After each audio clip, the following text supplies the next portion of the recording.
bienvenidos a Doctor's Life y a Entrevista con el Especialista. Y hoy tengo el honor de tener a una invitada súper especial, una persona que es súper joven, emprendedora, una eminencia en las ciencias. Y déjenme presentarles, presumirles a la doctora Shadaí Urbina Ramírez.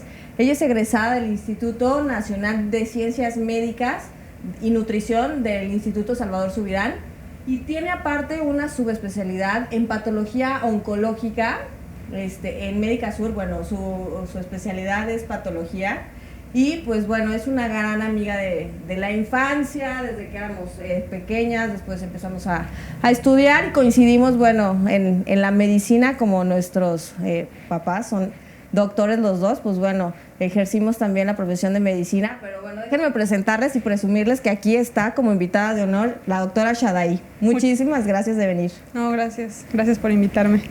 Bueno, pues tenemos un tema importante y muy interesante para los hombres, ¿verdad? A ver, hoy nos vamos a hablar de cáncer de próstata. Sí, efectivamente. Que bueno, un paréntesis, que es tu fuerte. Para empezar, me dijiste que bueno, que era el tema que más te gustaba y dijiste, pues ese tema quiero y de ese tema voy a hablar porque te lo sabes de pe a pa y aparte, pues bueno, eres la experta en esto. Entonces, qué mejor que la doctora que tiene su subespecialidad en onco nos venga a hablar de todo lo más importante de hoy en día, que es uno de los cánceres más frecuentes en los hombres. Sí, definitivamente. Pues primero que nada, empezar con qué es la próstata, ¿no? Muchas personas como que no saben del todo ni siquiera dónde se encuentra. Pues es un órgano que aparentemente es muy pequeño, es del tamaño de una nuez, pero conforme van pasando los años puede ir creciendo. Se encuentra entre la vejiga y el recto y pues bueno, se encarga de producir muchas secreciones que van directamente al fluido seminal o al semen, ¿sí? Pero pues bueno, es uno de los órganos que más problemas da en los hombres y donde suelen presentarse mayormente tumores. Entonces es por eso que lo escuchan constantemente.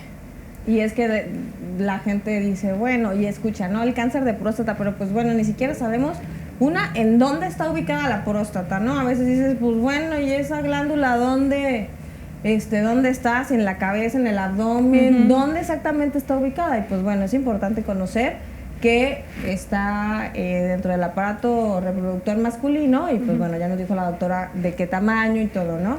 Y a ver, de todos los pacientes que tú ves y las piezas que tú recibes, ¿cuál es la frecuencia? ¿Qué con tanta frecuencia ves tú cáncer de próstata? Pues eso puede variar. Principalmente en los estudios que se ven, incluso varía, por ejemplo, en los países desarrollados y obviamente aquí en México, ¿no? Por ejemplo, en Estados Unidos ocupa el tercer lugar de los tumores más frecuentes, tercer a cuarto, porque ha cambiado incluso según con los años. Todo esto siendo, digamos, por atrás del de pulmón y el de mama, que son de los más frecuentes, e incluso piel. Pero, pues bueno, aquí en México se dice que 1 de cada 7 hombres puede llegar a presentar cáncer de próstata y, pues bueno, llega a ser bastante frecuente. Por desgracia, se habla de que hasta un 70% de los tumores de próstata que se diagnostican ya se encuentran en una etapa tardía en nuestro país. Eso también varía según cada país, ¿no? Pero pues eso son datos bastante alarmantes. Entonces hay que hablar un poquito de cómo podemos cambiar esa cifra, ¿no? Intentar detectarlo un poco más a tiempo. Es el diagnóstico oportuno, la prevención, ¿no? Porque cuando, como tú dices, o sea, cuando la gente, los pacientes van a consulta es porque ya sienten síntomas de que algo está pasando en su cuerpo y quiere decir que ya hay una enfermedad establecida. Nunca va la gente como las mujeres, ¿no? O sea, yo me voy a ir a hacer mujer, mi papá Nicolau, mi chequeo anual, mi mastografía, pero bueno, ¿realmente los hombres hacen eso? O sea, los hombres van y dicen, yo voy a ir, tengo 40 años, yo voy a ir al urólogo para que me haga un tacto rectal y me revise mi antígeno prostático, pues porque quiero saber si realmente soy un paciente que puede tener riesgo de presentar cáncer de próstata. Pues realmente no los tenemos, ¿no? Menos el macho mexicano, pues jamás. Menos, sí. Y pues bueno, por el miedo, ¿no? De presentar algo que sí vaya a ser patológico. Y si sí tengo, y si sí me va a pasar, pues bueno, mejor ve, revísate, y si lo tienes, poder tratarlo a tiempo. Sí, definitivamente. Así es. Dentro de todo lo que tú, bueno, conoces, ¿cuáles son los métodos de detección para el cáncer de próstata? Pues como ya lo mencionó la doctora, los principales son el antígeno prostático específico y el tacto rectal. Ninguno sustituye al otro, porque a pesar de que tenga el nombre de antígeno prostático específico, no llega a ser tan específico. Se puede elevar también en otras situaciones, por ejemplo, inflamación, ¿sí? Pero debe de haber también un cierto rango. De hecho, el antígeno prostático específico puede variar según la edad en la que se toma, ¿no? Normalmente, depende a quién se lea y qué edad se tenga del paciente, pero se habla de que no debe de pasar de al menos 4, ¿sí? Nanogramos sobre decilitros. Entonces, pues ese es ahora sí que el estándar, ¿no? El nivel. Ajá, pero se habla que entre 4 y 10... todavía digamos que es como el límite tolerable, pero ya aumenta el riesgo. Se habla de que aproximadamente 1 de 4 pacientes que estén entre 4 y 10 ya pueden presentar un tumor, ¿sí? Pero pues además se debe de acompañar con un tacto rectal. ¿Por qué?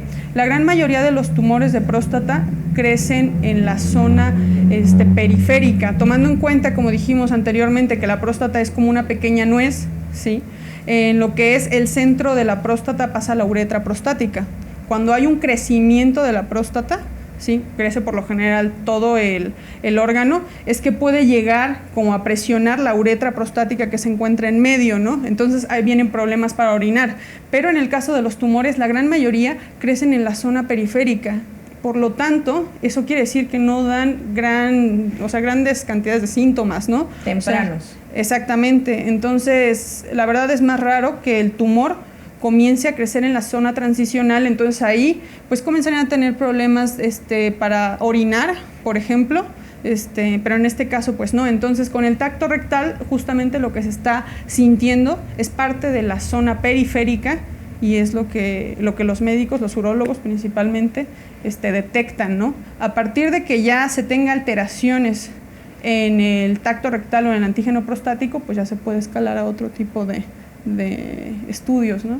Bueno, si ya va el paciente a consulta con el urólogo, se hace un tacto rectal, se toca la glándula inflamada, ¿qué sigue? O sea, ¿qué es un método de diagnóstico que ya tenga certeza para decir, bueno, tú sí tienes cáncer de próstata? Pues primero que nada, a partir de que se ven alteraciones en los dos primeros, ya se hace un estudio de imagen, principalmente son ecografías transrectales, ¿no? Ultrasonidos. Entonces, ahí es donde los urólogos o los radiólogos pueden ver si hay zonas que estén sospechosas, ¿sí? Y si ellos ven que tenga alguna zona sospechosa, ya ellos tienen sus parámetros para saber si se biopsia, y ya en el momento en el que se biopsie, ya entra mi parte, ¿sí? Uh-huh. Los patólogos analizamos las biopsias y somos los que damos el diagnóstico en caso de que haya un tumor. Ok, tú llegas a tu laboratorio, porque tú estás en tu laboratorio, ¿y qué es lo que haces con la pieza? A ver, platícanos e instrúyenos un poquito más de qué es lo que es la medicina del patólogo, porque bueno, la gente siempre dice, voy con el urólogo, voy con el ginecólogo, voy con el cirujano, con el gastro, pero cuando dicen voy con el patólogo, entonces pues nadie conoce el trabajo del patólogo y es súper importantísimo. Sin el patólogo nosotros realmente no podríamos hacer ningún tratamiento. Bueno, y un diagnóstico certero, pues menos. Entonces, cuéntanos, ¿qué es lo que tú haces? ¿Cuál es el trabajo de un patólogo en su laboratorio? Sí, claro. Nosotros analizamos los tejidos. Eso incluye desde órganos enteros. Existe obviamente ya la prostatectomía radical en este caso, pero principalmente próstatas, ¿no? Biopsias de próstata. En este caso suelen hacerse con agujas, entonces nos entregan pequeños fragmentitos cilíndricos que vienen en un líquido donde se conservan los tejidos llamado formol, y a partir de ahí entran a un proceso de deshidratación donde podemos poner el tejido en cápsulas, ¿sí? Posteriormente se corta, se tiñe y se quedan listos en unas laminillas que son como portaobjetos de cristal para poderlos ver al microscopio, y nosotros ya nos sumergimos a ver las células para poder dar el diagnóstico. Bueno, súper interesante el trabajo de los patólogos, porque estar pues 10, 12 horas en el microscopio viendo las células, pues bueno, es todo un trabajo de respeto, porque sí está difícil y tienes que realmente amar mucho tu trabajo, ¿no? Sí. Así es. Estábamos platicando un poquito atrás de cámaras dentro de lo del cáncer de próstata, que después de ya recibes la pieza, das tu diagnóstico de que ya es un cáncer. ¿Cómo lo vas a clasificar? ¿Cómo dices, en qué etapa está, qué tan avanzado está, como para que nuestros pacientes entiendan de cuál es el tratamiento de acuerdo a la escala la que tú nos vas a platicar? Sí, miren, es importante saberlo, porque los pacientes que ya tienen un tumor, pues llegan, leen el diagnóstico y no entienden, ¿no?, del todo. Hay muchos tipos, primero que nada, de tumores en general en el cuerpo. El hablar del cáncer no es solamente una enfermedad, es un conjunto de enfermedades, y esto también pasa en próstata. El tumor más frecuente en la próstata es el adenocarcinoma acinar. En este caso hay una clasificación que nos piden que demos a los patólogos, que es la clasificación de Gleason, y se le da 2 números principalmente que se suman. Entonces, a partir de esa sumatoria es que los urólogos también pueden guiarse, porque el Gleason puede hablar de pronóstico en el paciente, ¿sí? Entonces, entre más bajo sea el Gleason, en teoría tienen un mejor pronóstico. El Gleason nosotros lo calificamos según cómo vemos las células. Entre mejor diferenciadas se vean, es decir, que se parezcan más a las células normales que están en la próstata, pues tiene un Gleason más bajo, ¿no? Aquí va a haber algo de controversias, porque van a decir cuál es la calificación más baja. Existe todavía el Gleason 2, pero es muy raro que se diagnostique. La gran mayoría es a partir de 3, ¿sí? Siendo la calificación más alta 5. Ya cuando ponemos una calificación de 5 es que las celulitas ya se ven muy mal diferenciadas, y esto habla de que el tumor se va a portar un poco más agresivo. Entonces, sumando esas 2 calificaciones, digamos que la calificación más baja es de 6, que sería un 3+3, y la calificación más alta sería de un 5. A partir de aquí, la OMS puso también grupos de riesgo. Los grupos de riesgo se relacionan a qué tan rápido se puede, ir este tumor a otras partes del cuerpo, que nosotros le llamamos metástasis, ¿sí? Y qué tan agresivo se va a comportar, siendo el grupo 1, que sería un Gleason 3+3 de 6, el más bajo, ¿sí?, con menos riesgo, y el grupo 5, que sería un 5+5 igual a 10 de Gleason, los que tienen mucho más riesgo de que este tumor se porte mucho más agresivo y que se vaya a otras partes del cuerpo de manera más rápida. ¿Y qué tanto te toca ver tan avanzados ahorita aquí, por ejemplo, en Irapuato, en el estado de Guanajuato? ¿Qué tan avanzados te toca verlos? Por desgracia, sí nos toca muy frecuente. O sea, la verdad, yo creo que todas las semanas tenemos algún tumor maligno de próstata, ¿no? Deberíamos de ver un poco más inflamación y otras cosas, ¿no? Pero, pues no, la verdad es que ya para empezar, cuando se toma una biopsia es que ya hay algo que se sospecha, ¿no?, que no está bien. Pero sí es muy frecuente. De hecho, como mencionaba al principio, aquí en México al menos el 70% de los pacientes que se diagnostican ya están en una etapa avanzada.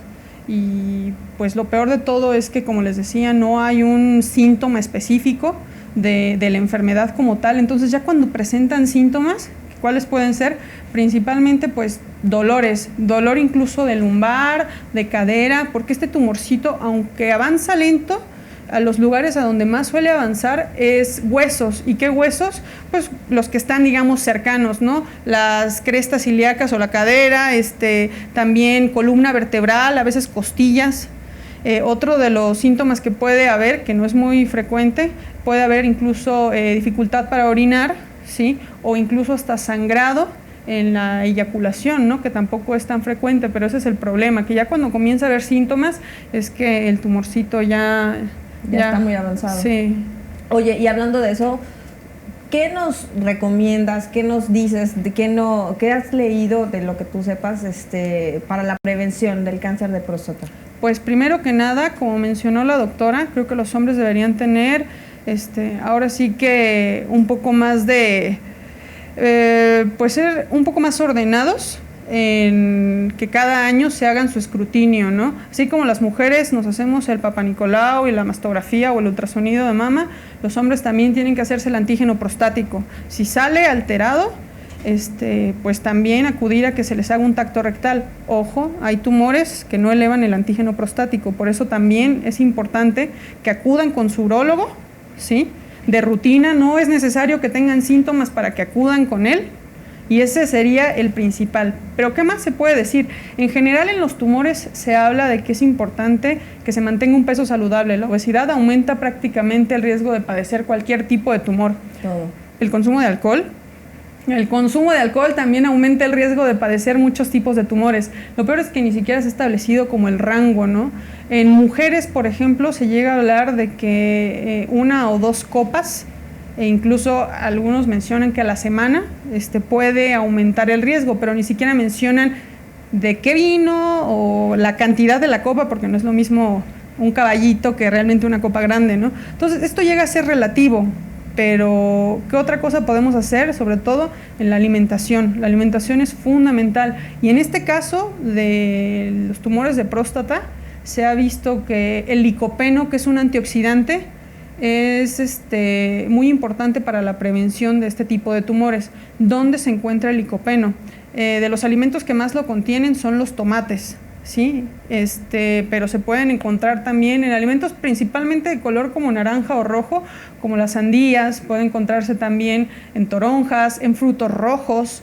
Entonces, con esto también es que uno cambie a un estilo de vida más saludable, ¿no? El consumo de carnes rojas también aumenta prácticamente el riesgo de padecer muchos tipos de tumores, incluyendo colon, y también próstata no se salva de ello.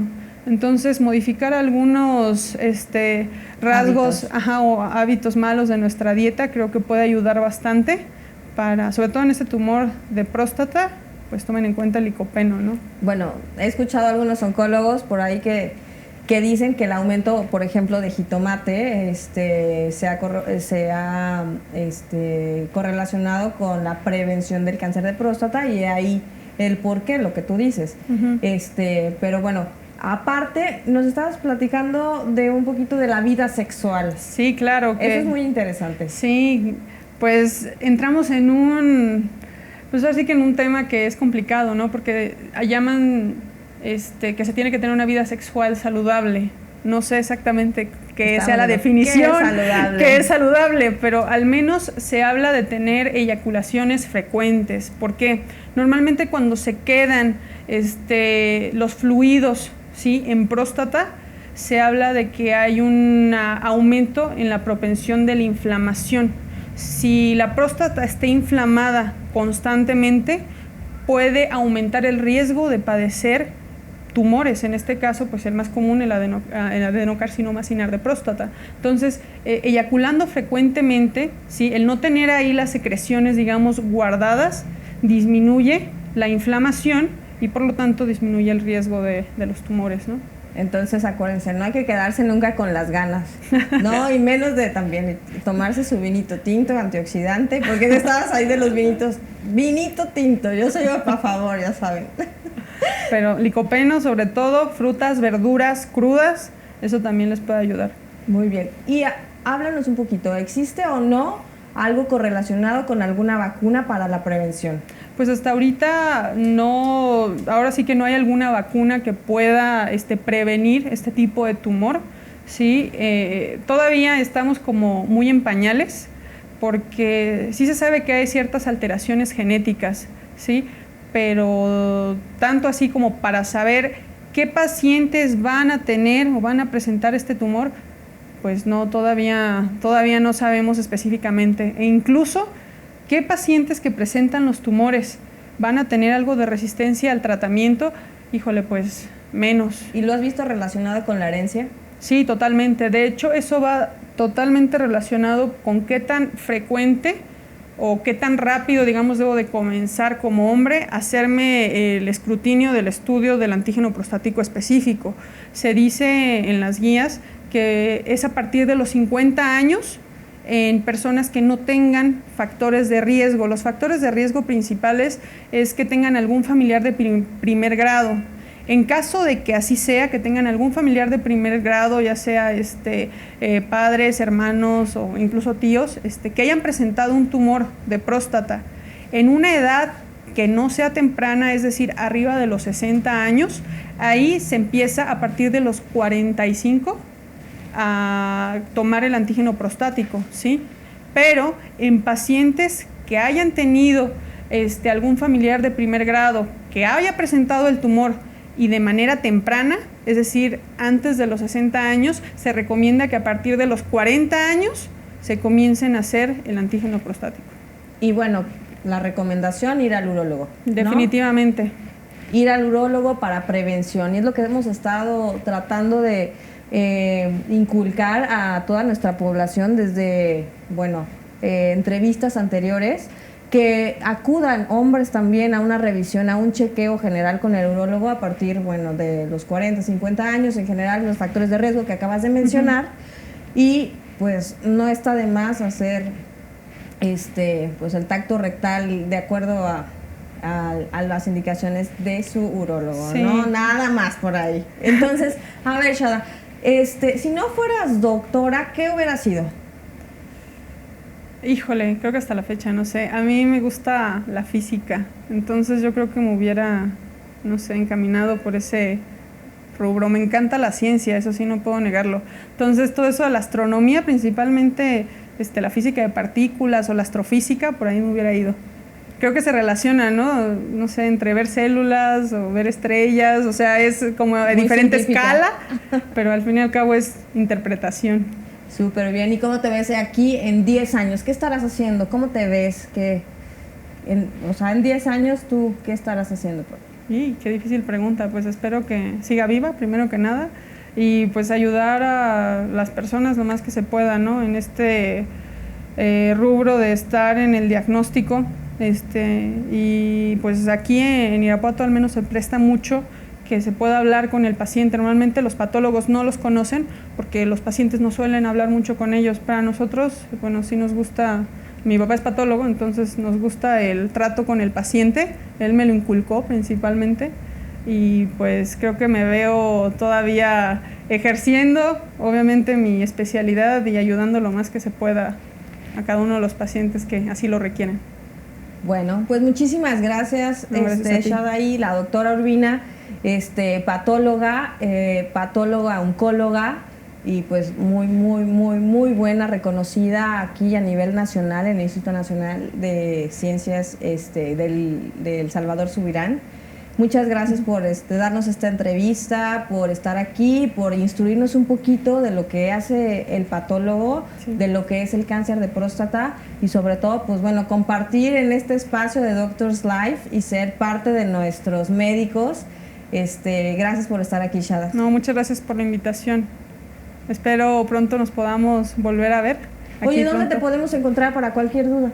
Sí, claro, estamos en Clínica Murano, sí, en primer piso, consultorio 103.